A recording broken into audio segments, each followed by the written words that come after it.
How's it going, everybody? It is Matty here today, bringing you week 3 of the H.A.M Radio Podcast. I am one of your hosts, along with many other people, but unfortunately, LoneVaultWanderer is not joining this week. Noah, go ahead and introduce yourself. My name's Noah. You know who I am by now. Follow me on Twitter. All right, Rob, you can go. I'm Rob, also known as Fault of Daedalus. I don't make YouTube videos, I just stick on Twitter. And I'm Jonathan. I made YouTube videos, but they're shit, so I just go on Twitter and post memes. Don't steal them. Like I said, unfortunately, Lone Vault could not join us this week, so that's why we have 2 guests coming with us this week for this episode. But we want you to be the 4th member next week, so be sure to tweet at us, any of us, using the hashtag HamRadioTime with your clever answer to the following question. What would you do if you met Todd Howard? Very simple, but I'm looking forward to seeing your absolutely insane answers. Horrible answers. Yeah. Recently, I just saw a fanfic that Jonathan sent me about. It was on my channel about. It was from Todd Howard. Although it was from the memer time. Yeah. Todd Howard. And it was some fucked up shit. So very excited to see what you guys are gonna come up with. Anyways, last week's question was, what was the most facepalm worthy moment in a Bethesda game? Rob and John had some interesting answers. So Rob, if you'd like to go first, hit us up with that. Starting with the worst one then. Not really a big one, but I always hated how in Big Town, the Protectron always flew through the air and kind of messed up the whole quest if you wanted to do the science one to reset the robots. You say it was a bad one, but I've never experienced that. That's why I found it kind of unique. I was like, I've never had this happen to me. Yeah, it's quite regular from what I've seen people say on the subreddit at least, so... And again, I never finished the Big Town quest because I thought all the kids were little shits, so... All right, well, anyways, moving on to John's answer to his most facepalm-worthy moment in a Bethesda game. Let's hear it.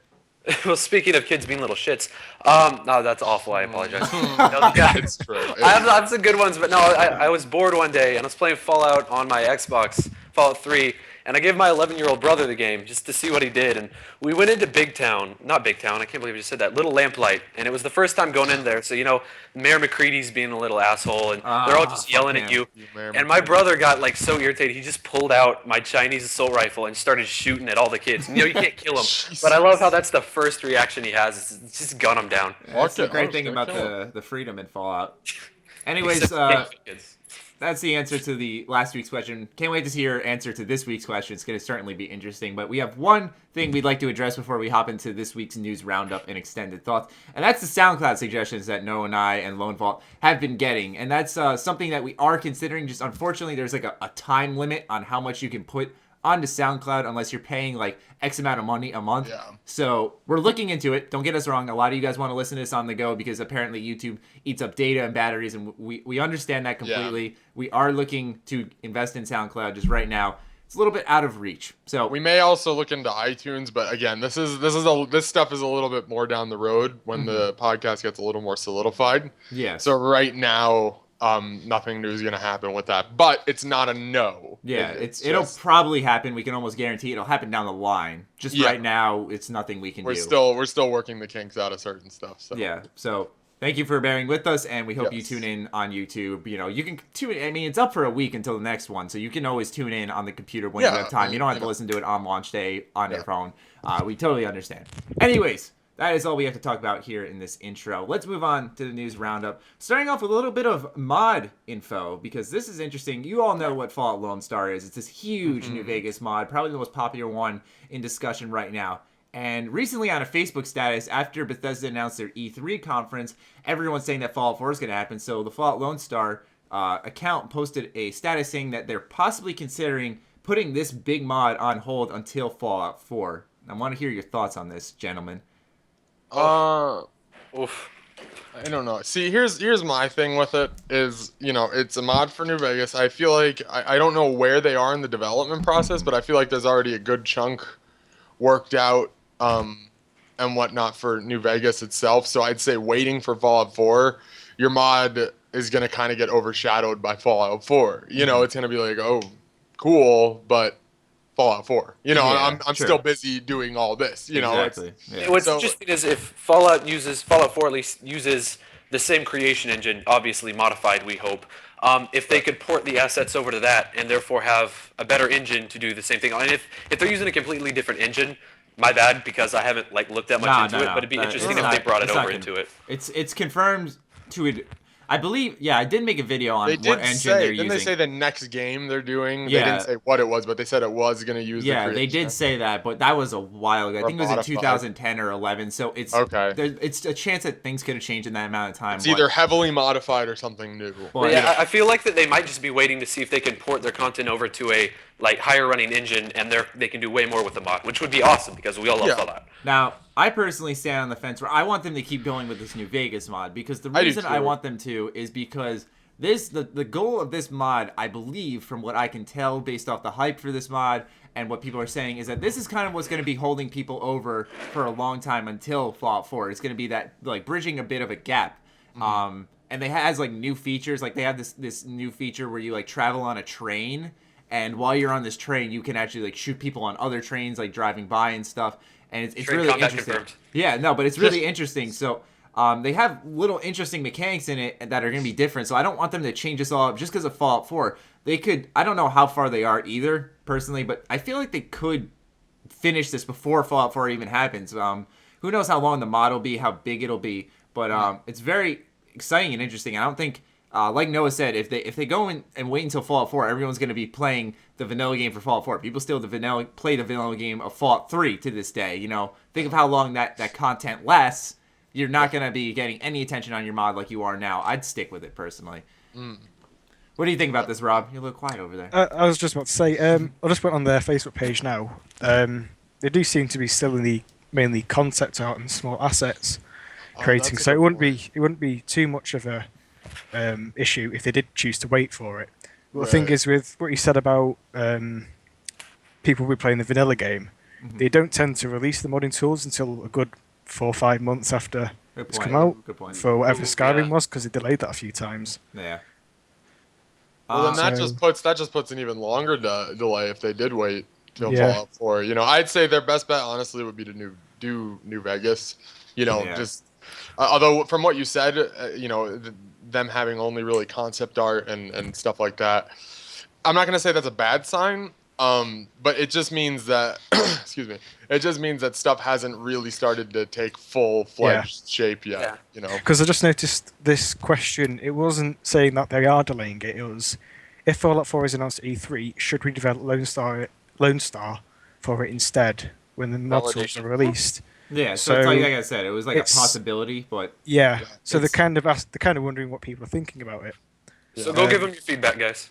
Exactly. Go to their page, let them know what you think. The thing is, though, is that they're people with full-time jobs, and they only do work on Lone Star when they have free time. So that's another reason why development does take a while for this. So maybe they might be best putting it on hold for a while and kind of revamping the whole thing. But they put so much time into it, and they've gotten so much publicity. Who knows? But when it comes out, they're going to get attention because that's so much different than anything else we have, even from Bethesda itself. Because they've got a head start, the concept art and everything, compared to mods that will start being made when the mod tools are released. These guys are working on it now. Yeah. And I'm thinking now, maybe they have only got concept art done so far because they've been thinking about doing this for a while, delaying it for Fallout 4.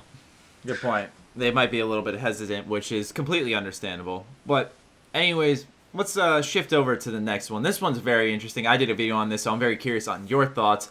An industry insider by the name of Shinobi602, we discussed him last week. Lone Vault did a news update on him last week. He said on Twitter that there is a, quote, 11 out of 10 chance that Fallout 4 is revealed at E3 this year. Like I said, I made a news update on this, so I kind of got my thoughts out there. I'll go into them a little bit later, but I want to hear what you guys are thinking. I feel like it's plausible. I'm saying, what do you think about this man? It's just a dude putting this on Twitter. Yeah, what do you think? Do you think he's telling the truth here, or I don't know. It's so sketchy. I want to get excited, but I'm too hesitant.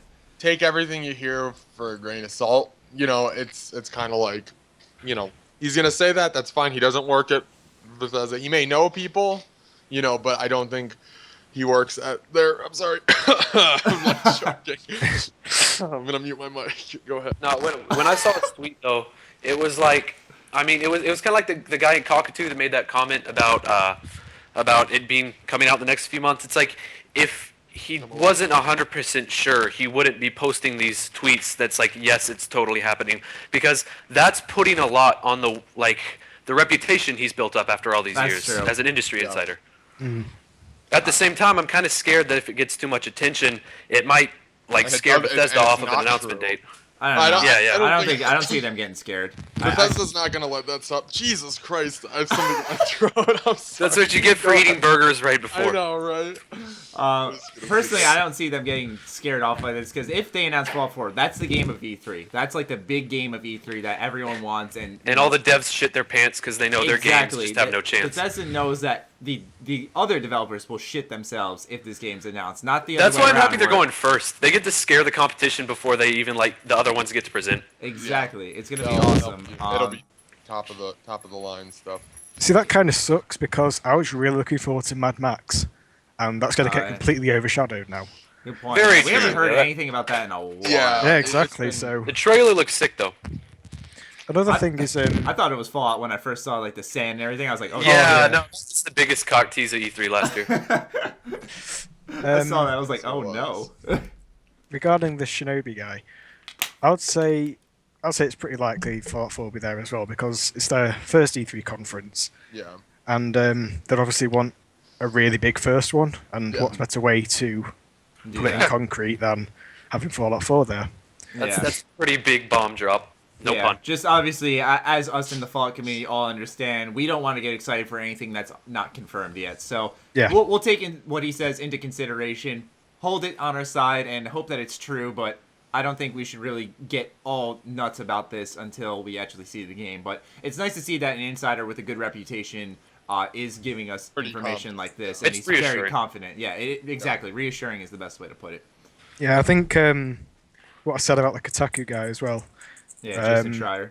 I think what they are doing is they're putting 2 and 2 together, thinking about when the most likely time for an announcement would be. Yeah. And then just expressing their confidence towards it. And then it's like what we've been doing for years, isn't it, really? But it's been wrong.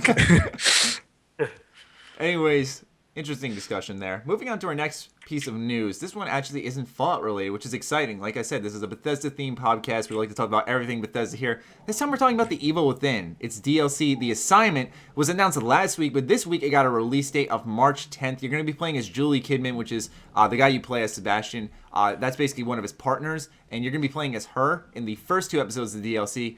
And you'll even get in the 3rd episode to see things from the Keeper's point of view, which is the guy with the safe head. And me personally, I was excited for this DLC, but it came too late. It came so late, and now it's in March. Hold on, I have a list written down because I like to keep track of what games I'm interested in. You told me about that, and I was like, wait, that they're still making stuff for that? That came out a year ago. Yeah, it came out a bunch of months ago, but in this same month, Ori and the Blind Forest comes out, Codename Steam comes out, Battlefield Hardline comes out, Final Fantasy Type 0 comes out. Bloodborne comes out. It's there's so many games coming out that I'm not going to want to play DLC. I'm going to want to save my money for these other big games that I have. Battlefield Hardline does not look great. Let's be... I'm just saying beta. It was okay. No, this is an EA advertisement. Continue with Bethesda.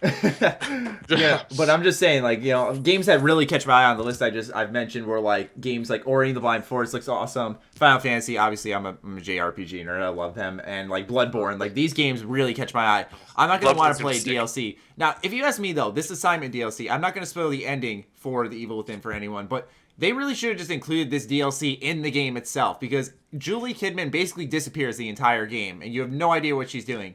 So to save this for DLC was actually kind of stupid, in my opinion. But I'm excited nonetheless, because I'm sure I will play it at one point or another, because it's such a good game.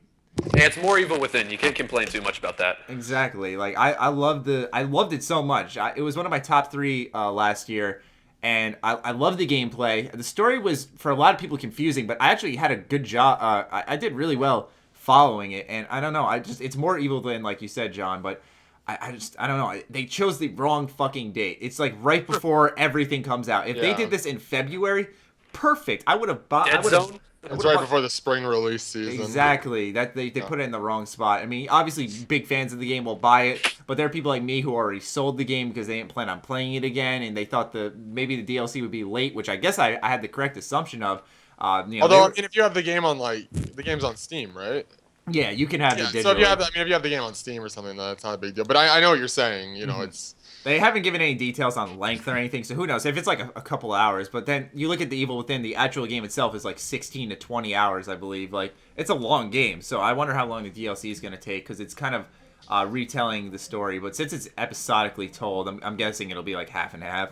But who knows? Nonetheless, it actually looks... I don't know if anyone saw the reveal trailer for it when it first came out, but... Game looks really creepy. Not just the Evil Within in general, but this one in particular looks scary. Like when you're watching the Evil Within gameplay, you're like, all right, I see like the Resident Evil stuff in this, but like this one actually looks scary, which I found very interesting. Ooh, scary. That'll be nice, because I thought it was gonna be scary when it came out. I mean, it had a little pop scares, but it was more like, it's psychological. It's not like I want to get out of my chair like PT did. Except Chapter 9. I don't know if anyone's played Evil Within. I won't spoil it for you if you haven't. I just stopped on Chapter 8. I was so sad. Okay, all right. Yeah, you are one chapter before the scariest part in the game. It is torture. It's so good, but it's so scary. Oof. I won't spoil it. I gotta re-rent it now. I'm broke. I'll just go to Redbox and rent it for like the weekend. You won't regret it. It's such a great game. But anyways, that's your news for Evil Within. No problem. Noah's gonna step away from the mic for a second. It's just us three now. Anyways, final piece of news. QuakeCon 2015 pre-registration begins for the 20th anniversary of QuakeCon. The website is claiming that this will, quote, be the big one, end quote. Now, if you don't know what pre-registration is, I'm pretty sure, John, you told me that QuakeCon's a free event. Yeah, totally free. This pre-registration gives you like special access to a bunch of stuff for like, I think it's like $500. It's a lot of money. I don't know how much it is exactly, but you get like special T-shirts and stuff. You get really cool items, access to everything there. It seems worth the money if you're going there. But anyways, what do you guys think about the quote, it'll be the big one? I don't know if this means anything. Am I looking too deep into this? QuakeCon's right around the same time as the E3 conference for Bethesda. I'm pretty sure it's a month or two later. So yeah, so it's in July and E3's in June. Yeah, so do you guys think anything's going to happen here? Because it's going to be the big one, 20th anniversary? I don't know. I remember back to that Pete Hines quote when he said they're going to try and... Obviously, things have changed since then, but it depends if this part of it still stands. When he said they're going to try and go out the way of E3 and try and use QuakeCon more. Mm-hmm. But since E3, as far as I know, is a bigger event than QuakeCon. Yeah. It would make more sense to show Fallout 4 there and maybe Doom at QuakeCon, which would make more sense for QuakeCon, wouldn't it? So yeah, it's so confusing because they've like really tied their hands, at least from the fans' perspective, because you have to fill like an hour and a half worth of a show at E3, okay? Sorry, and then you have to fill up an entire convention, which like QuakeCon's it's not like this 4 days. Yeah, QuakeCon's not this big like announcement every day, you know, new reveals every day kind of thing. But QuakeCon 2015, at least, you know, there is at least one big reveal at each event. One year it was Skyrim. Last year it was Doom. You know, there are these big reveals here. So I'm just wondering if they're going to be doing a bunch of big stuff for E3, what the hell are they going to do at QuakeCon during the, quote, big one on its 20th anniversary? There could be some other stuff. I mean, they could just elaborate on welcome back. What they... Yeah, sorry about that. They could just elaborate on what they, you know, talked about at E3. Fallout 4 gameplay. Yeah, I mean, you know, who knows? Yeah, I'm thinking if anything, like, my thoughts are like a teaser trailer, like Fallout 4 exists, you know, at E3, and then kind of repeat the history with Skyrim and just hit us with this fucking 30-minute marathon gameplay that shows us everything that we wanted to see. Because that got people, like, I will never forget, sitting in my room on my, I think it was on my computer, I'm not sure, but that doesn't really matter. Anyways, I'm looking at this video recorded from someone's camera, and just anytime Todd Howard did something, he could have sneezed. The people were screaming. Like, it was nuts. And I want that same replication of hype from Fallout 4 to be, like, on this big public display. Yeah. Oh, man, that'd be so nice. I'm just looking at Quake now. It was by ID Software, wasn't it? Yes. Same with Doom. Mm-hmm. So that would make sense to have Doom at QuakeCon. Indeed.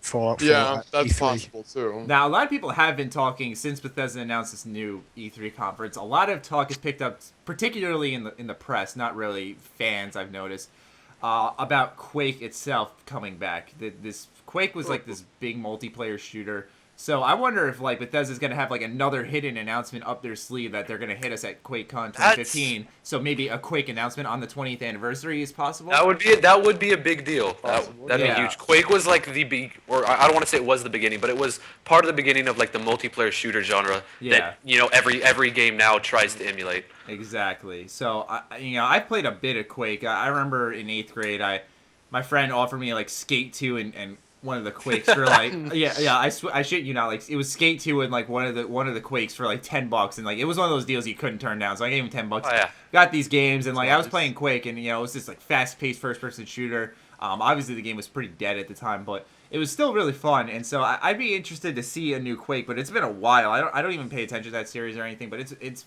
according to my knowledge been a while since we've really seen a new Quake game. Yeah. But 20th anniversary, the big one. Hopefully we'll see something there. Fingers crossed. Yeah, right. Anyways, Vault or Rob, I keep calling you Vault. I'm so used to it during my videos. I always say Vault. Would you like to discuss a little interesting tidbit of info you have for us today? Is this about what I told? Yes, you told me and John. That's just that I know someone who worked on motion capture. He works for a company here in the UK, and he did stuff for Wolfenstein, Rise, and what was the other one I said? The Order.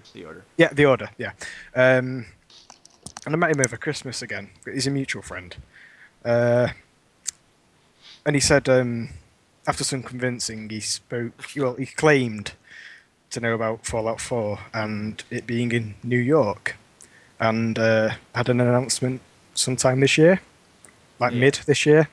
But that's all they'd really say. So yeah. So obviously, no offense to you, Rob. Take this with a grain of salt, but it is exciting to hear something a little interesting on the inside like this.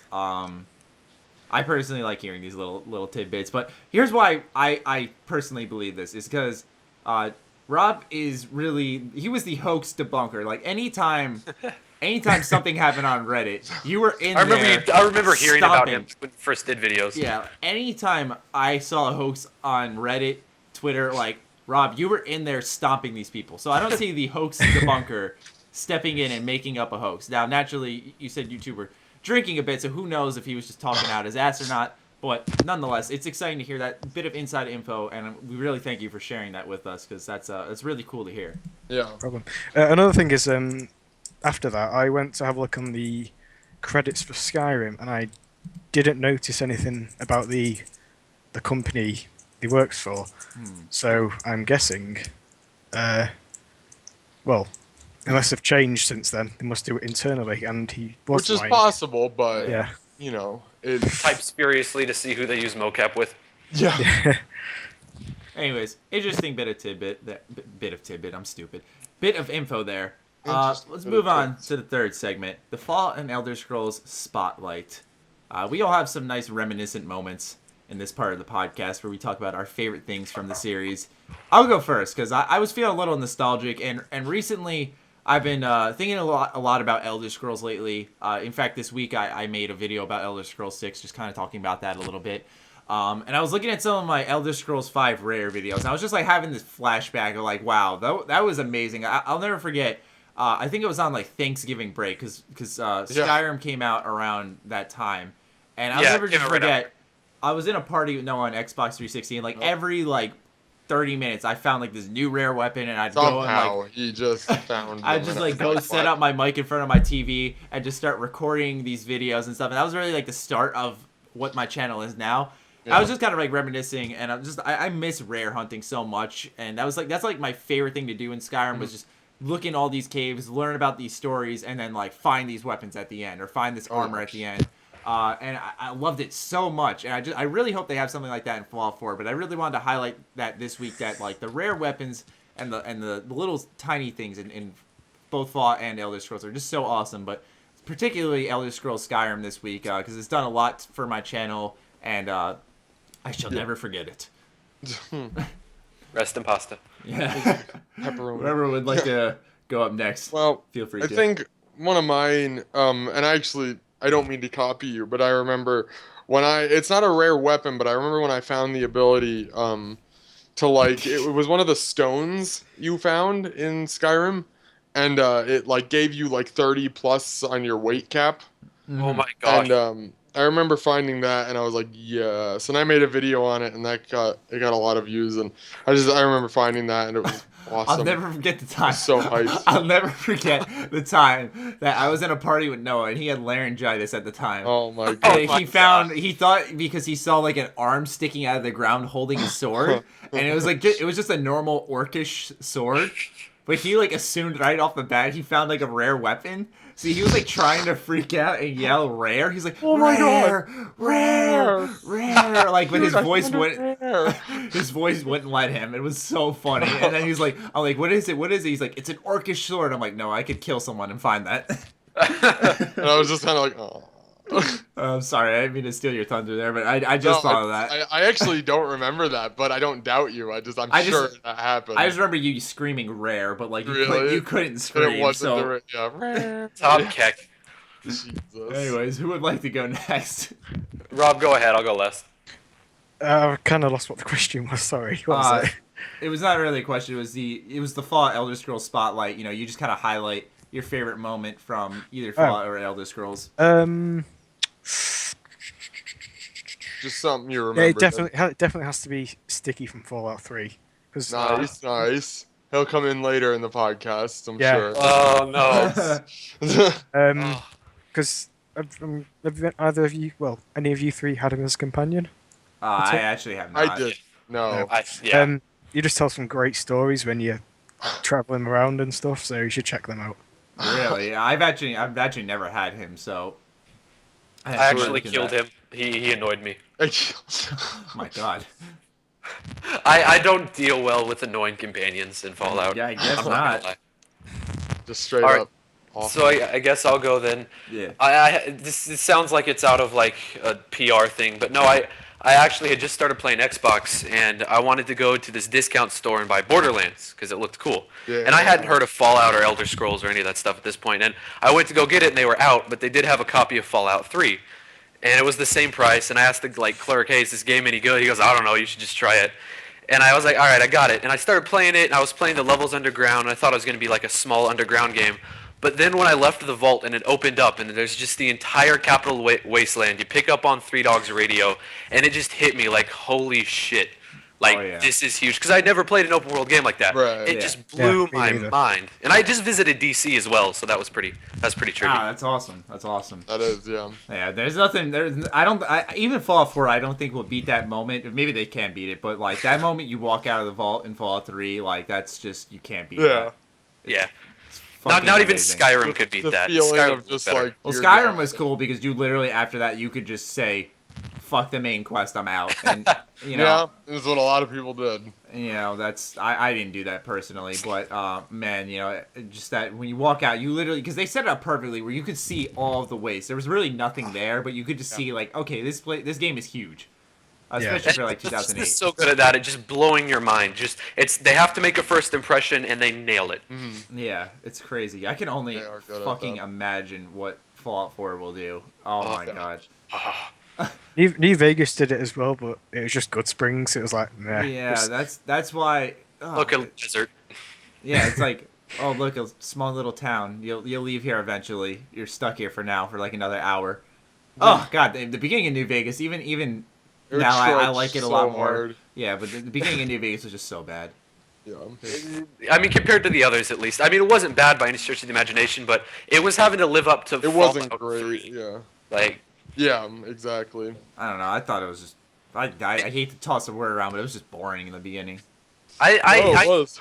I could never shake the fact that I felt like I was playing a big mod. Which I mean, I know a lot of people say that. And it was a great game. I love the improvements they made, but they did. The choice especially. Just after like exploring Washington D.C., you know, the capital of the U.S. all blown up, and then you go to a desert. Exactly. Yeah, I think the reason it struck old school fans so well though is because that's like that desert setting was in Fallout 1 and 2, according to what I've seen. It was more fan service to the originals, not the new fans. It was from the original developers or whatever, right? Something along those lines. New Vegas was a much better homage to Fallout 2. Yeah, exactly. Because it practically carried on the story from that. Interesting. Yeah, I never played Fallout 2. I knew like the whole story for Fallout 1, but for Fallout 2... 1 crashes whenever I try to launch it on my computer. Like, I installed all the things to let me play it, and it still crashes. I was just like, yeah, whatever. Yeah.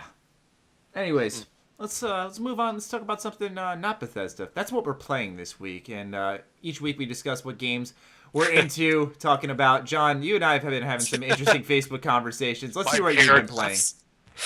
Okay, I guess I'll start.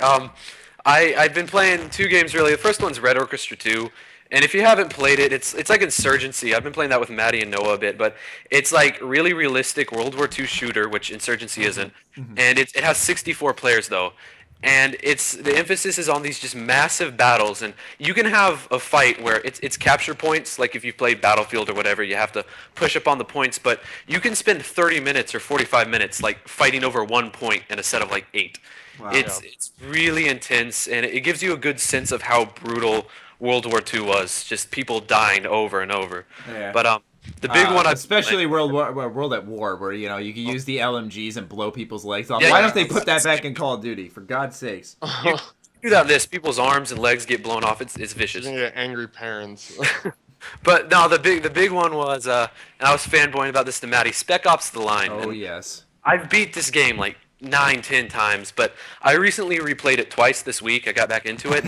I'm not gonna say anything if you've never played it, anybody listening to this, but it tries to mock shooters like Call of Duty and stuff, and then completely just tears them apart, all the tropes of them, and it goes deep into like PTSD and stuff. So you start having hallucinations. The loading screen starts talking to the player. It goes to a really dark place, and there's actually books written about it.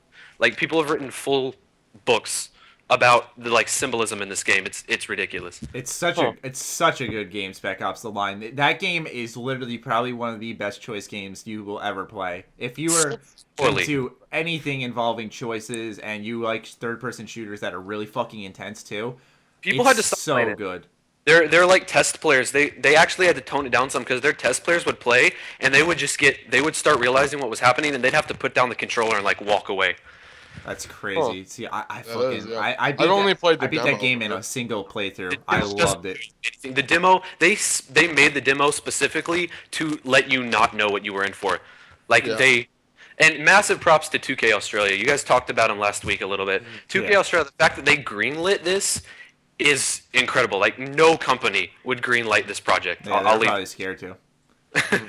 What's interesting though is that I don't think we'll ever see like a sequel for that game or anything. It was a pretty well done story, all tied up at the end.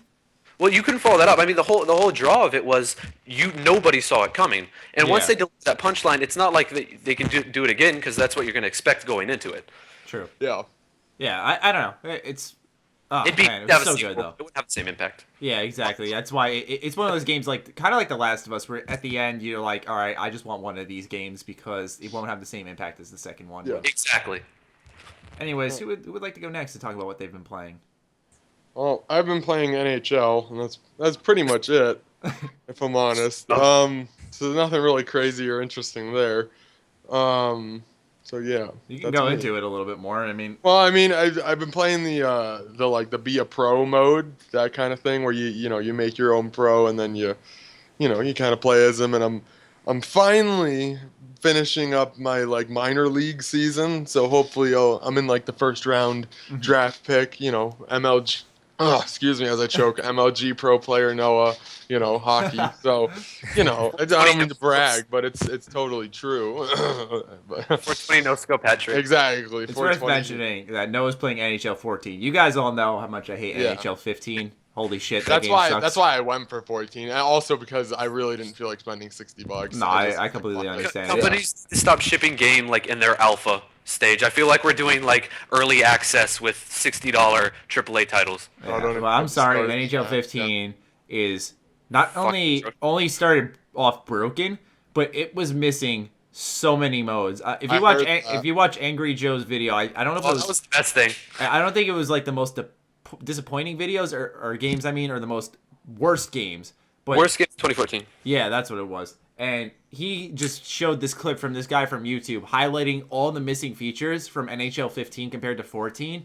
Just like the whole thing. It's literally like a quarter of the original game. It's nuts. Like, how do you fuck that up? Like, you just ported over. I read up on it. I was curious. I was like, why did this happen? Apparently, they only had 8 months to make the next gen version because the original 360 and PS3 version. It didn't work for ET. It's not gonna work for them. Yeah, right. I don't know. It sounds like a load of bullshit. But they were saying they only had 8 months to develop the game, and that it just wasn't working out well or something like that. It's stupid. I don't know. I'm glad I bought 14. They should have just kept it on PS3 and 360 because they have the full modes and everything for that on those. Just on PS4 and Xbox One, it looks a lot better. That's the difference. I'm gonna have to paying for good graphics. Nothing that it has, though. Yeah, exactly. Matty, I'm gonna have to interrupt you here. I was on Imgur browsing while we talked, and apparently, if you go to the horror section of Steam, High School Musical 3 is on sale. The game in the horror section. I just thought I'd give you guys that little tidbit. Oh my. Anyways, Rob, what have you been playing lately? Your mum. No, I'm just no, I've just been playing New Vegas. I did my second NCR playthrough. I'm not really. I usually go for Mr. House. Yeah. And something I didn't do last time on my first playthrough was, the Kings. Yes. You know how when you do their quest, you get the favour from them, don't you? Yes. And at the time, I chose to join the Kings, so I got the outfit. But later on, when you need to resolve freeside issues with the Kings, you can use that favour to resolve it, but I couldn't. So then you have to go back and get sent to Hoover Dam and speak to the colonel there, and you go back with a squad of NCR troops, and just the conversation and the whole feel of that scene with all the NCR troops just like in a shooting squad, execution squad type thing inside the Kings, and they all just shoot them all dead. That was like really awesome, I thought. Yeah. That sounds Wow. I've actually never done that, but it sounds very interesting. And I think after I finished with New Vegas, I'll probably go back onto playing Deus Ex. You've played any of them? I've played. Which one did we play? The one we played, Human Revolution. That's what it was. Yeah, I played a little bit of that.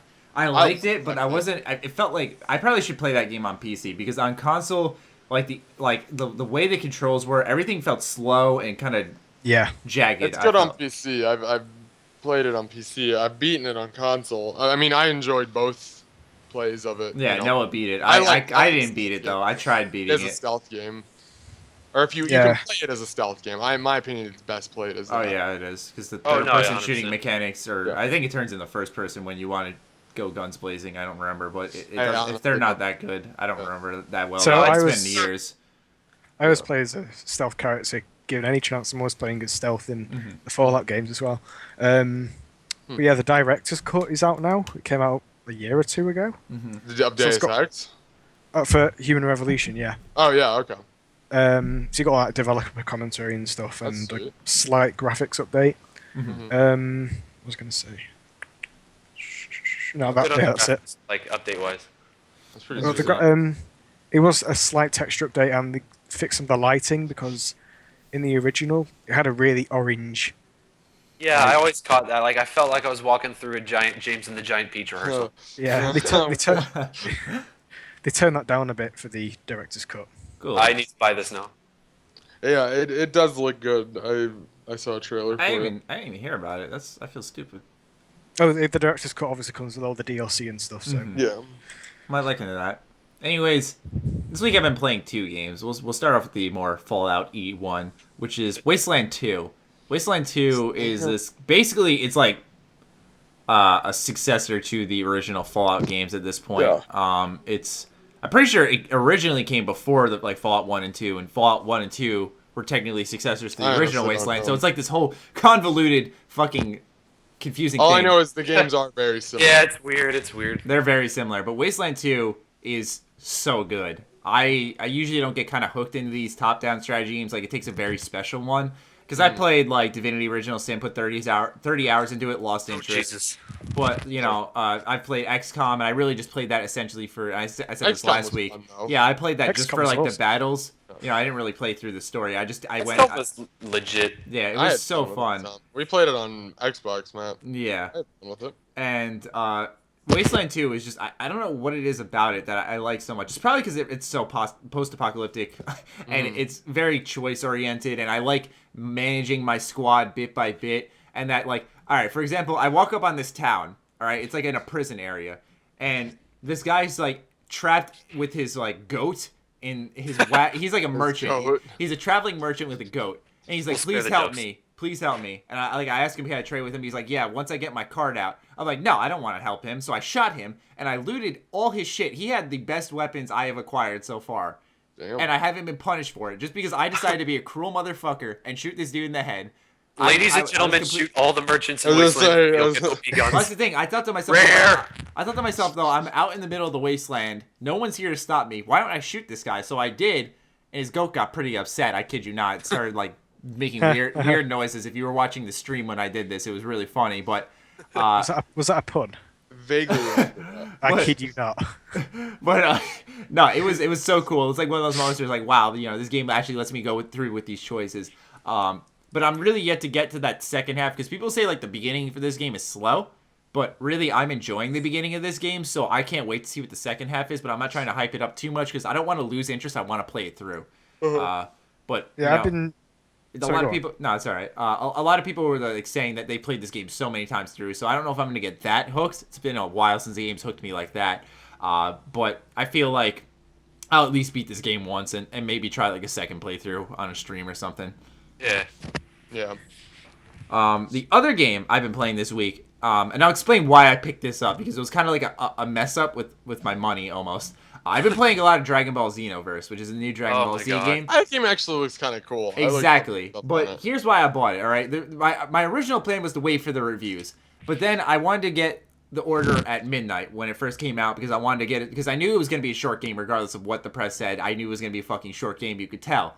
So I was like, I want to buy this game, play a lot of it throughout the night, and then wake up the next day and beat it, which is exactly what I did. But since GameStop was closed the night I went to pick it up, I had to buy it from Walmart, but I still had $60 just sitting at GameStop. So I took that $60 and really just moved it over to Dragon Ball Z. And after I beat the order, I sold it and got my money back. So I really only spent money on one game, technically.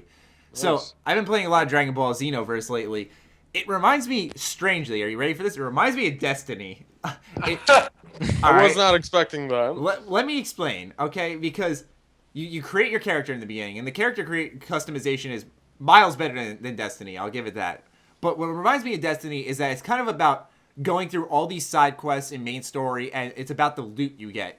Each time you complete a mission, you get a score, and if your score hits a certain amount of points, you unlock either clothing items, which upgrade your character, or skills, or ultimate attacks from all these characters in the Dragon Ball Z universe. And so you kind of buff up your character as time goes on. You obviously apply skill point, like attributes like, attack, super attack, all that stuff to your character. And I'm thinking about reviewing it. I don't know. I want to put a lot of time into it, but I'm thinking, since I'm just playing it for, like, not for a review, I haven't been critically analyzing it, because it's a pretty simple game. You go in, do your mission, kick some ass, and then you come out and get your reward. And it's just it's addictive. But that's why I'm saying it reminds me of Destiny, because in Destiny, you hop into this world with your created character, do a mission, take your loot, and then kind of go. That's kind of it. And that's what Dragon Ball Z, or Xenoverse, is like. So, I've been enjoying it a lot. Its fighting mechanics have been upgraded a lot, where it's a lot less, about mashing buttons, and it's actually a bit more skill-based, which I really appreciate, because there have been quite a few times I got my ass handed to me online. But yeah, those are the two games I've been playing. Good shit.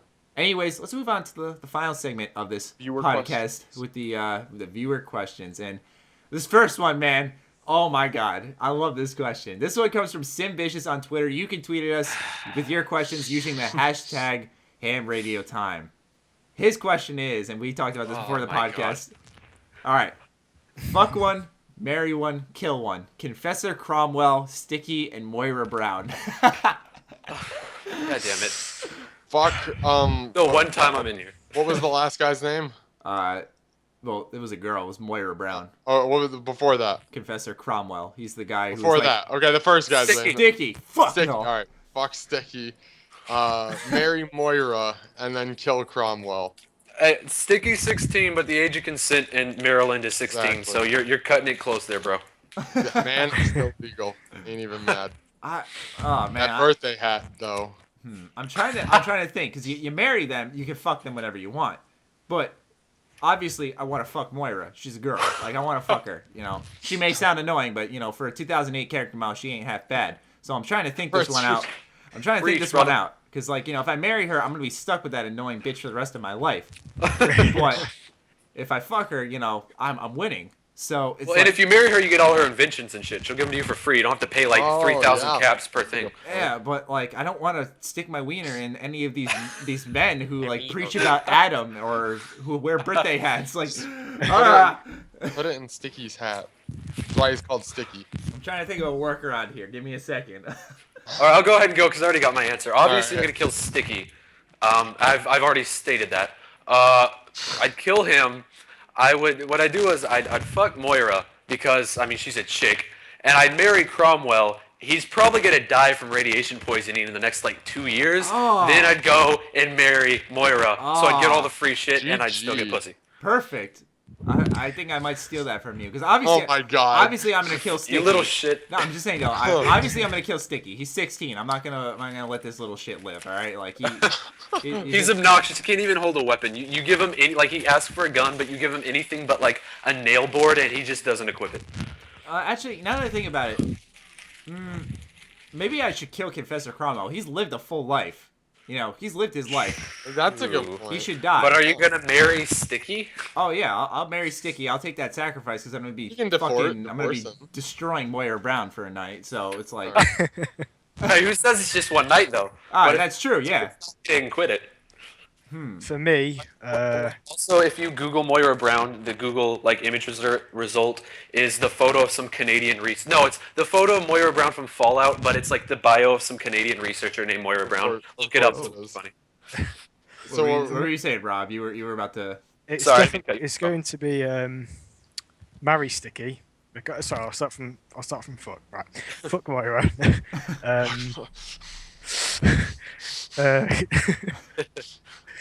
Kill Confessor Cromwell because he has he says the same 3 lines of dialogue over and over again, and that would just get annoying. And marry Sticky because at least he's funny. He's annoying as shit. I'd probably go with that. Marry. That's what I'm thinking. That'll be my official decision. Marry Sticky, kill Confessor Cromwell because he lived a full life, and fuck Moira Brown. Exactly. You're so considerate. Oh hey dear. That's what you're gonna be saying to me. Oh hey dear. Oh God. All right. Very interesting discussion there. If you guys want to send more questions like that, by all means do so, because that's some interesting shit. Moving on to the next question. Oh, what do you want? I'll just add. It's okay for me to. No, you're good. Fuck Sticky if I wanted to either, because the age of consent in the UK is 16. So. Is it really? You win. I'm in Texas at 17, so I couldn't do it if I wanted to anyway. I don't know what it is in Arizona. Does it matter though? It's 13 in Spain, which is really creepy. Oh Jesus! Oh, that's awful. No offense to any Spanish people. Bitch City, no offense to anybody, but yeah. All right, next question comes from Stevie Beville Aquu. I don't know how to pronounce your name, dude. I'm sorry. Some of you guys have the most ridiculous fucking names. This guy asks, what would your reaction be if Fallout 4 was announced and turned out to be a massively multiplayer game? This one again. This is a question I get a lot. What if it's an MMO? I always say that Fallout and MMOs don't work. People are like, well, what about co-op? It's I don't fucking know. I don't think it would work either. It would be fun, but I don't think it would fit the universe and everything. I think you'd have to cut back on some stuff if you did that, and I don't think they'd be willing to do that, honestly. And even if they did, I don't know. I guess you deal with what you get. If it was an MMO, I'd be kind of disappointed. I don't really play MMOs that much, and I probably wouldn't start. Just because I just don't get into them. That's my personal opinion, but... Well, just look at ESO. That's all the answer you need. Look at how well ESO turned out. Even if it wasn't developed internally by Bethesda, I don't know if it was. I didn't play it. But it was by ZeniMax Online. We all see how well ESO worked out, taking a single-player MMO or RPG and putting it into an MMO. So do you really want them to do that to Fallout? Exactly. I think they learned their lesson with that. There's at least Skyrim. We had Skyrim before ESO came out, so it wasn't like Oblivion ESO. We had something good. Yeah. But Oblivion was good. I liked Oblivion a lot. No, not Oblivion. I'm talking about ESO. Like Oblivion was good, Skyrim was good, but if it was just Oblivion to ESO and that would have sucked for fans. Yeah. Me personally, like if my actual reaction though, if I was sitting there and like Todd Howard was talking about Fallout 4 and he's like, we made this a massive multiplayer game, like I would probably I don't think I would have words at the moment until like probably an hour later when I totally I'd have to really think about it. Yeah. I want to see the game, but I don't think on paper it doesn't sound like it's something that would work. Yeah. I mean, they could do it really well, but they'd have after ESO. MMOs are not easy to do. There's a lot of balancing factors that need to be put into play, especially if it's PvP. So it's like, they'd have to be really confident and really know what they're doing and take some pages out of Blizzard's book and stuff to really work down, what would work. So, I mean, I think it's highly unlikely. I think it's really highly unlikely, but I guess it's always possible. It's also, you look at the universes in comparison. Elder Scrolls at least has like civilization. There's a lot going on there where like a lot of things existing in that universe makes sense in an MMO. Where on paper, a Fallout MMO, it's supposed to be a wasteland, not with 1,000,001 people just running around questing and killing things and getting rewards and becoming badasses. That just doesn't work. It didn't even work in ESO because they acted like they wanted to be single player. So you have these like single quest givers saying you're the only one that can do this, and then there's like a queue of 30 guys waiting to do it. Yeah, collect 6 of this, and then someone will run up and collect something, and it'll disappear for you until like you reload your game and you click like /reload UI and shit. It's so fucking stupid. I feel like ESO started as like a small scale new Elder Scrolls, and then they're like, hey, let's make this an MMO and see what happens, and they didn't fix those things. Yeah. Like I feel like it started out single player. All right, just leave that. It'll be okay. Yeah. Nobody will notice it, I swear. A couple of years ago, there was a post on the Bethesda forums. This is in 2013. Posted by the Fallout forum moderators, asking what people would think about a co-op. I haven't got the results with me. I'm just recalling the story from a few years ago. You remember actually talking about it a little bit? That's impressive. I wouldn't like it if they did it well. I think it would be okay because you have companions and you could have a friend take Again, their though, place. it'd be so hard to do it well. That's what I'm saying. Then it'd be so easy to kill everything with 2 controlled players. Yeah. Chances I already are have that regular. Chances are they'll have to compensate for what would have been other content for this multiplayer. Exactly. So you'd lose other stuff, and considering Fallout's always been a really personal player game. Well, even the loot, like they'd have to figure out how like one person gets loot. Ninja looting would be a huge deal, even with your friends if it's co-op. Like just 2 people, like who's gonna get the alien laser gun? Like especially when you gotta iron out so many issues at the beginning. No MMO launches smoothly. It's like I don't want to fucking have the game launch and then wait like a month until it's actually running how it's supposed to. I don't think Fallout 4 is gonna have any type of multiplayer. Yeah, Bethesda Game Studios is a single player studio like that. Unless they have this fucking crazy good idea that they're like, this would work perfectly in Fallout, where they needed multiplayer for whatever this idea may be, then I would trust them. But I don't send you the link. Yeah, go ahead, because I'll read into it afterwards. But just I don't know. I don't see it working personally. But like I said, unless they came up with some crazy good idea, then sure. But anyways, next question is a pretty good one because it's a question that we discussed quite a bit. This one comes from Will James on Facebook. He asks, do you think it's likely they could announce a remastered edition of a game at E3 this year, Skyrim, for example? This has been something that's been in the talks quite a bit as well. In fact, I think last year there was a rumor for Skyrim coming to PS4 and Xbox One. What do you guys think about this? Possibly, I doubt it. I doubt they would not waste but use their first ever like E3 thing, panel to just talk about games that have already come out remastered. I think that's highly unlikely. It's possible again, but my theory for the big, if there's a remastered edition of any game. Oh my god, my voice. Very nice. Hit puberty again, I see, Matty. Yes. If they announce any type of remastered edition of a game, it's going to be, in my opinion, like an Ultimate Fallout collection. That's my thoughts. Like Fallout 3 and New Vegas remastered for like new systems. That's the only thing I can think of that would be like, oh yes, I want to get this. If it's Skyrim, like I'd still rather. like there are Fallout people that 4, are though. still playing Skyrim, whereas like the mod community for Fallout, I don't want to say it's like dead on Nexus, but like there's not as many new mods every day as there are for Skyrim. Whereas like a remastered version of the Fallout games would work, in my opinion. Like people would want to pick those up, maybe kind of do what Halo did with the Master Chief Collection and kind of brush up on the story and kind of the lore more so of what's happened in these past games before you play Fallout 4. Also, it's a fucking cash cow. Like, everyone's going to want to play this game. You see how much money people are making off of remastered games. Like, this game that just came out that a bunch of people are hyped about, Homeworld Remastered, I think it's called. Like, this is a game I've never heard of, but all of a sudden it's got everyone excited. It's like, if you remaster games, people are going to buy them because they want to re-experience those games in a new way. I think it would work if they want money, but it's a matter of if Bethesda thinks it's necessary or not. They always tell. I've asked Pete Hines before on Twitter. He responded to me one time. I'm like, hey, I'm just asking out of curiosity if Morrowind HD is something that's possible because that's an older game that I think a lot of people should experience now. And he said, nothing's really out of the realm of possibility. It's just that we don't know if it's worth it at this time or not. So it's something they consider. It's just a matter of are they going to do it or not. Yeah. I tweeted this out the other day, and while I think it's been too soon since New Vegas and Skyrim for a remaster, because, like you said, the modding communities for both of them are really active still. Yeah.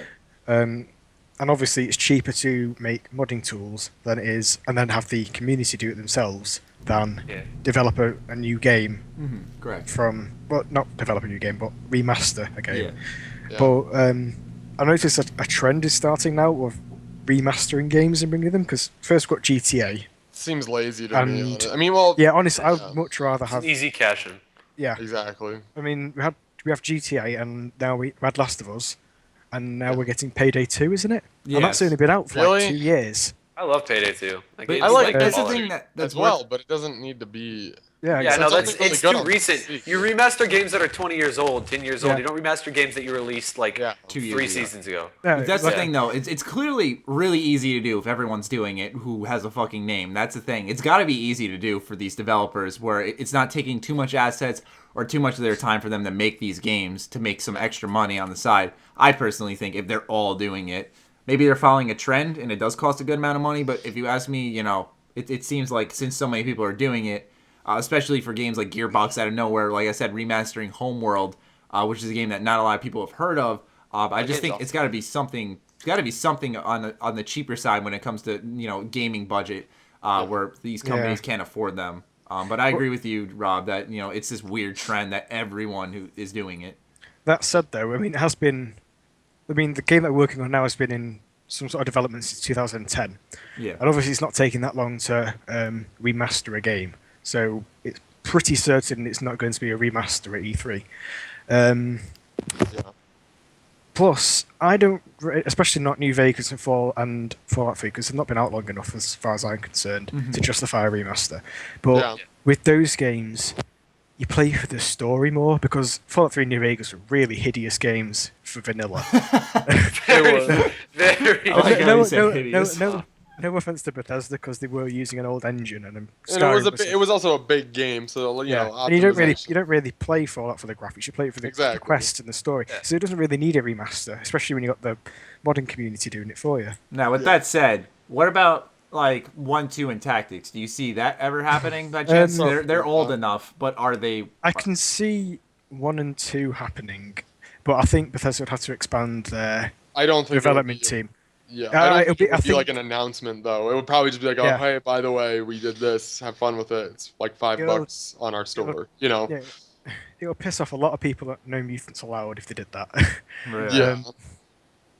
Have you been on that site before? Nah, I've heard of that before.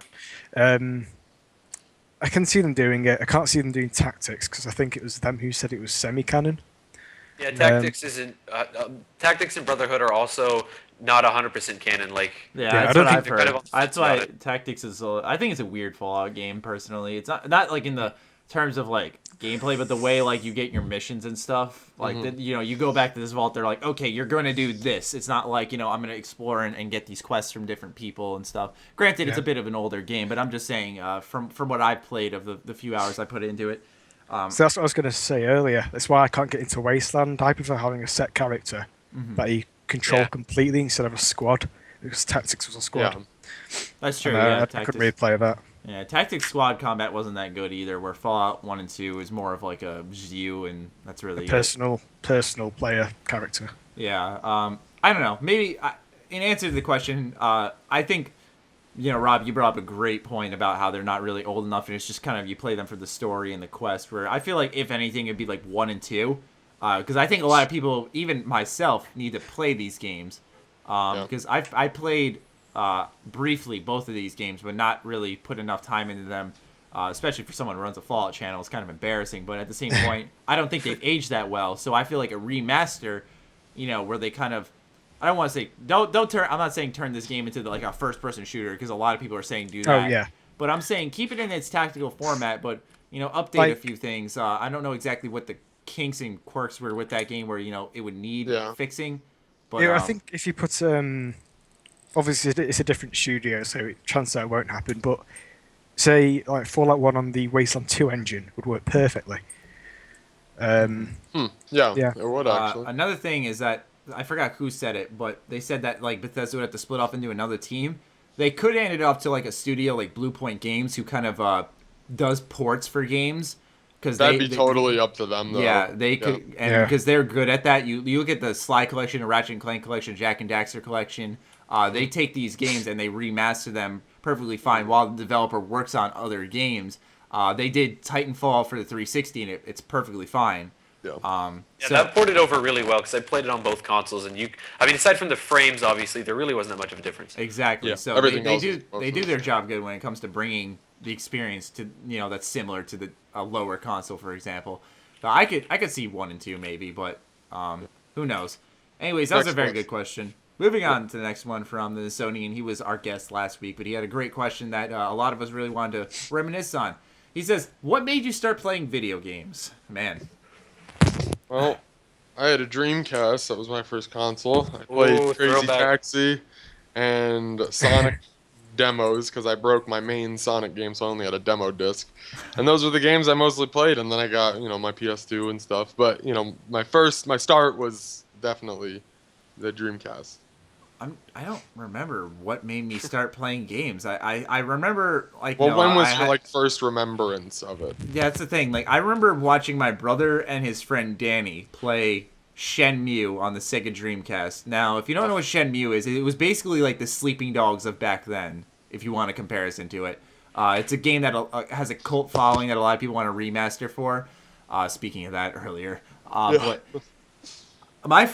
one of my first gaming memories, where I was like, wow, games are really cool, was when I was like watching them play Shenmue, and you had to meet up with a person at a certain time in this game universe, and you could go like, you had to meet up with them, for example, at 8 o'clock at night, and you had to be in this certain area at that time, and you could bring up your watch and check the time, but in that time, you had to like kill time, keep yourself busy, and there was this immersive game world where you could talk to people, do mini games, get quests, and go out and do those. So it was an open world game, basically. Almost. I wouldn't say open world because it was on the Dreamcast, so it really wasn't a strong enough system to do that. Sort of. But it was a precursor. It had a lot of options where it kind of made the world feel alive. And then my brother was like, "Oh, it's 8 o'clock, or it's about to hit 8 o'clock in game. Let's go back to this area." And then when they went to this area, it hit 8. They were standing in the right place, and boom, this cutscene starts where they meet up with this person. I'm like, "Wow, this is so cool that this actually is like happening, but it's in a game. This is something that happens in real life."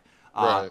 I'll never forget, while we're on this topic of the Sega Dreamcast, my brother said that the Sega Dreamcast could play music, which it could, but I thought that he meant you could listen to the music while you play a game. So, silly me, here I am taking House of the Dead, putting that disc in, then taking his new Ludacris CD, putting that in on top, and closing the couch. I started up, and all you hear is the discs like clanking together. I'm like looking around. My brother fucking sprints in the room. What the fuck are you doing? Like, takes the disc out. Jesus Christ. And it's all scratched to hell. He's like, hey, it won't work. Neither game will work or the CD. Oh my god, I was such a douchebag. But how old were you? I was really young at the time. I was like 5, 4. Yeah. I was really young. My brother wiped my entire PS2 memory card at one point. I beat his ass. I didn't forgive him for years, dude. Like, up until like 3 or 4 years ago, I still held it against him. Oh my god. Yeah, I would been like, you're never touching anything electronic I own. All right, so no and I went. Who would like to go next? No takers? No. I'll go. All right. I wasn't really big into games when I was very, very young. So my first console was a PlayStation 1. Oh, that's around the same time as the Dreamcast. Oh, was it? I assumed that came earlier. And my first ever game was the Toy Story 2 game, and that was fantastic. That game was cool. I played that on my 64. Oh my god. That's probably one of the... I played through it not long ago, and it's just as fun. Let's say. You gotta love games like that are just timeless. Like, you can go back to them, and the graphics don't matter. It's just about the experience. For me, Mega Man is like that. Like, I can go back on a Game Boy and play Mega Man, and it's just so fun. It had such an amazing soundtrack as well. If you go and listen to it now... It's fantastic. The original one? The one on the Game Boy, yeah. Okay, yeah, I'll have to go look that up. I don't know which ones they've had on the Game Boy. I haven't played a lot of Mega Man. I've played X8 and X7, which are, like, in my opinion, the best Mega Man games. But, like, I play weird Mega Man games. Like, I like X Command Mission, which is, like, this squad tactical Mega Man game. But it's so fucking good. It's I kid you not. Look up gameplay on it. It's so good. It's only for the PS2 and GameCube, but it's really good. Right. But I didn't mean to take away from what you were saying, Rob, about Toy Story 2. I have to agree with you that game is... The game's hella good. I remember playing that on my 64, and like there were collectibles and missions all in this like open level kind of setup. It was a really good tie-in game. Played the hell of it. I don't know if anyone here has played the Toy Story 3 video game by chance. Yep. I heard it was cool. I never played it. It was pretty good, yeah. It was actually impressive how good it was. I was like, wow, this is actually... You put effort into a tie-in. Because they have like the levels for like the story, we'll call it. They also had like the sandbox. Yeah, but they had a literal sandbox mode where you like unlocked all these parts of like the towns and mini games and characters and ways to create like characters and stuff. It was so cool. I was like, man, this is like a kid's dream game. It had a lot of heart in it. You could tell. It was really like it was what led into Disney Infinity, right? Like that's what that was kind of like their testing ground for it. Basically, I could be wrong, but I believe that's what it was. I did if you guys want to check out those who are listening, I have a little brief Toy Story 3 Let's Play on my channel that somehow went fucking viral. Like it has like they all have like 100,000 views on each. How many part episodes did you do? People, because I'm cursing my brains out in these videos, I'm like, oh fuck, oh shit, and these people are watching these videos with their little kids to kind of find out how to beat levels. Oh no, Maddie! The amount of dislikes and comments telling me to be quiet and just think stop of the cursing. children. I didn't. How could I foresee that? Oh yeah, I'm just gonna make this Toy Story 3 playthrough. Like I made it as a joke. I made it as a joke, and then like all of a sudden, out of nowhere, like it was like like this is when my channel is growing traction because of Skyrim Rare videos I discussed earlier, and like it was like gaining views, like 8,000 a video, and then like a year later, all of a sudden, like I'm seeing like constant comments on this video and like each part, and I'm thinking to myself, what's going on? And like all of a sudden it's at 40K, it's at 70K, it's at 100K, 150. I'm like, what the fuck is happening? This is a Toy Story 3 LP. That is great. It's ridiculous. I didn't mean to go off track there. John, what made you start playing games? Let me think. I was trying to look you up on YouTube with that Toy Story 3, but it just crashed. It was Battlefront, Star Wars Battlefront 1. I won't even lie. Oh, dude. I played it at my friend's house one day, and it was right before Christmas, and I just loved it so much. I was like, Mom, I was still little. I was like, Mom, we gotta go get a PS2. I'm getting this game. And I actually, like the other day, I went over to GameStop and like bought the original for my 360, and I've been playing it just all the time. That's awesome. Oh, yeah. Dude, that game, we were just talking about timeless games. That game and Battlefront 2 are both timeless. Battlefronts, yeah. Like, the AI's awful though. I won't lie. Like it's really absolutely. Hard to but you know what? It's just so fun to play. It's the experience. It's fun. Exactly. It's not even like it's just fun mowing down like endless rebels or endless stormtroopers or something. My laughing point with Maddie was I started playing it again, and I never realized as a kid that there was a first-person mode. I always played it third-person. Yeah. I played it for like 2 years before I finally lost it, and I picked it up and I'm going through the options trying to adjust the audio for my headset, and I see that there's a first-person mode. I was like, no fucking way. Yeah, oh my god. Totally blew my mind. I found the first person mode and I thought that was crazy. Yeah. I remember thinking to myself, I was like, whoa, I'm seeing like from the eyes of a stormtrooper. This is sick, It was the coolest thing. The first person mechanics remind me a lot of Republic Commando. What a game that was. That game was awesome. That was amazing. Dude, why don't they make a fucking sequel? Like, I know that with the whole new Star Wars deal, apparently they want them to be canon to, like, the new movies, but, like... I love that. Fuck that. This is how LucasArts killed themselves, because people were crying out for Battlefront 3, Republic Commando 2, KOTOR 3, and they just kept throwing out these Force Unleashed 2! Yeah. Force Unleashed, yeah. And it's like, you could have, like... First looked good. Before Force Unleashed was actually really cool though because it used the first one was really good. Amazing. Well, no, they both used a physics engine that was really. Oh yeah, but the second one's really, really short. Yeah, the second one you beat in 5 hours. I was playing it over Christmas. I was like, this is so linear. Like, where's the sort of open world exploration? There were hardly any collectibles either to like explore and find in the levels. It was such a letdown. I mean, especially after the first one, because that set a pretty high standard. Yeah. We're getting off track though. Yeah, but back to what John was saying about Battlefront. I want to talk about that for a second because I'll never forget when I first heard about Battlefront. I was in 2nd grade and my friend Gary was talking. Yeah, actually. Oh god, here we go. Gary. I was talking to him though. And he was like, yeah, I've been playing Star Wars Battlefront lately. I'm like, what's that? You know, because I was playing KOTOR at the time. So, like, anything Star Wars, you got my attention.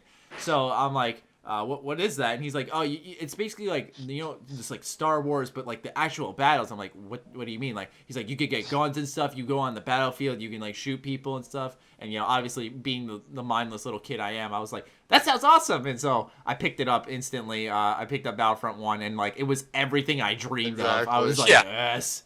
And when you're little, you don't notice the AI and all that other stuff. Yeah, so I was like, this is intense. I remember lying to my friend when he came over. You know how they gave, like, players, like, names like Player 125, whatever, when you kill them and they had the kill feed. He's like, are those actual people? I'm like, yeah, they're actual people. Even though they're not. Right. Anyways, got off track, as Noah said. Let's move on to the final fan question from @RustyOldTunes on Twitter. He says, why doesn't anyone else make games like Bethesda? Why don't they commission more games like New Vegas? Now, that question was worded a bit strange, so I'll clear up what he's trying to ask here. He's basically asking why Bethesda Game Studios doesn't hand off their IPs to other developers, kind of like what they did with Obsidian in New Vegas, so that they can get more out of their IP, basically, so that more developers or more games can come out at a faster rate for gamers. My answer to that is because you look at like Skyrim, Oblivion, Fallout 3, when these games come out from Bethesda Game Studios, and especially Fallout 4 in this case, it's like an event because it's so rare that it's so special and you know it's going to be good that's why I feel like they don't hand off their games to other publishers and be like, quick, make a new game real quick and, you know, let's get this out and make some money because they'll make more if they just make a really amazing fucking game like Fallout 4 will hopefully be. So I feel like that's why. But with that said, one rumor that's been kind of, I don't want to say rumor actually, once again, I blame the press for this because like IGN and GameSpot, when they start fucking talking, people start talking as well and believing everything they say. A lot of people are asking if, you know, Bethesda's going to make Fallout 4 and they kind of do what they did with New Vegas and hand off Elder Scrolls to another studio and say, you know, make it kind of like a spin-off title for Elder Scrolls. I just kind of wonder if that's possible, but with ESO, Fallout, like, and then another Elder Scrolls, yeah. But in answer to his question, why do you guys think that Bethesda doesn't hand off their IPs to any other developers since Obsidian? I think it's purely a control thing. You know. Content control. Yeah. Look at Sega and the Sonic games giving them Exactly. Oh my god. There's a reason that nobody remembers Sonic Unleashed. Or we do, but we don't want to. I haven't played that game. Sonic 2006. I remember the Sonic Generations game. I was watching an old video of mine while I was like reminiscing on like my Skyrim Rare videos, like I said earlier. And I found like a Sonic Generations gameplay video I had up. I was talking about, I think I had like appendicitis at the time. Is that the one you sent me? Yeah. I was talking about that, but like I was looking at the Sonic Generations video I had in the background. I was like, this game was cool. And then like after that, it just it fucking tanked, dude. It went downhill. Yeah. But I find it interesting that Bethesda is a really respectable company because they can make so much money with these remastered editions, handing off their IPs to other studios, and really There's just probably more to it, churning though, out games. you know? Yeah, maybe there is, but I think to myself that they could be making a lot more money if you really look at it. I wonder why they are holding back on it. Yeah. I mean, with New Vegas being handed to Obsidian, speaking from a purely average community standpoint, because I find New Vegas and Fallout 3 are on par for different reasons. I like them for different reasons. Yeah, agreed. New Vegas was better received. And the fact that Bethesda owns Fallout now completely, sending it off to another company and getting outdone, it's kind of outdone in the average opinion. Yeah. It's kind of like not embarrassing isn't the right word. It's more like, damn, I didn't expect that. They just Because you look at Borderlands the pre-sequel, and that kind of got like this isn't that good compared to the original one. So I can see what you mean. So if a Bethesda Game Studios get beat at their own IP over and over again, it's kind of damaging for them. That's a good point. I'm thinking, what's the other reason now? Their name is worth so much. They don't want to have that tarnished by a shitty cash-in that somebody else made that they can't control. Because it's like, well, we gave them the rights to it. Yeah. And especially with the controversy regarding Obsidian's bonus pay with the Metacritic score. Wait, what? What? Hold on, I haven't heard this. Wait, what? Bethesda had a contract with Obsidian when they made New Vegas. If they got 85 out of 100, all the employees get bonus pay, and they got 84 and declined the bonus pay. Wow. That was quite. I know IGN gave it like an 8.5. Yeah, but this is on Metacritic, so it was 84 it's out like of 100. the averaged out overall. Oh, that sucks. So that was quite a big. What was the controversy behind it? That they lost it by 1 point, and after the development was rushed for, was it 14 months? Yeah, it was like a little bit more than a year, like a smidge more than a year. The development was rushed, and they got declined the bonus pay. There was quite a bit of tension between the two, and that's one of the biggest reasons why people think it might not go back to Obsidian in future. See, I didn't know that. That's actually, that could be like literally, that could be worth like a video talking about that, because everyone's always like, that would be worth it, Natty. Everyone's always asking me like, why doesn't Bethesda hand off an IP to Obsidian? And that makes total sense. I mean, like what you said from your Bethesda lawsuit video the other day. Bethesda seems very heavy-handed when it comes to their IPs. Good point. Yeah. So they're very protective of it and very forceful with contracts and stuff. Yeah, I mean, that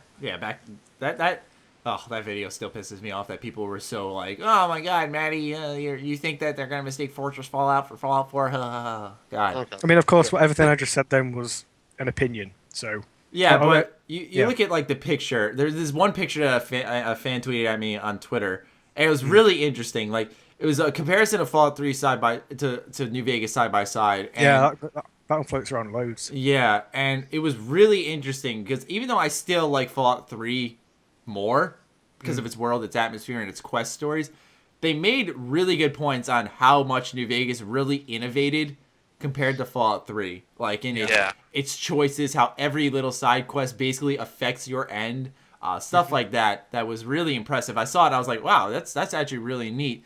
Naturally, because Fallout 3, I think when your first Fallout is usually your favorite one. I think we talked about this last week or the week before.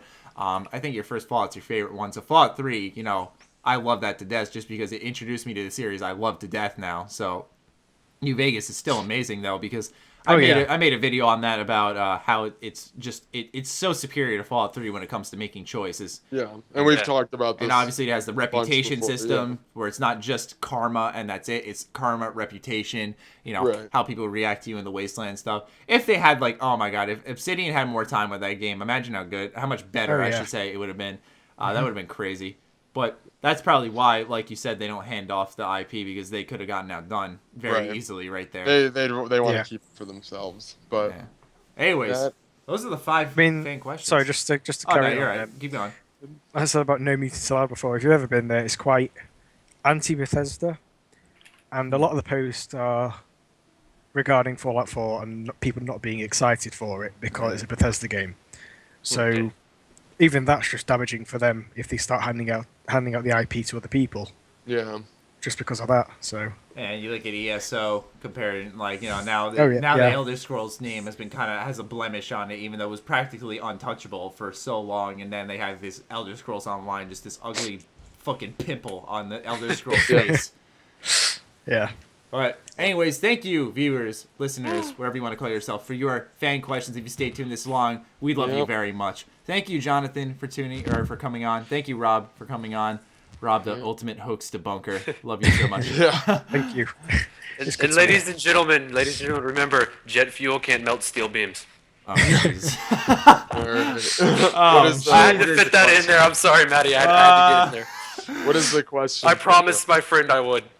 Let's just go back for a second and repeat the question for those who've listened that so long. If you want to be the fourth member on this Bethesda-focused podcast, be sure to tweet at any of us on screen with our Twitter handles using the hashtag H.A.M Radio Time with your clever answer to the following question, which is, what would you do if you met Todd Howard? So, thank you, gentlemen, for your time. Thank you, listener, for your time. And until next week at Sunday at 2 p.m., catch you later. All right, see you guys. See ya.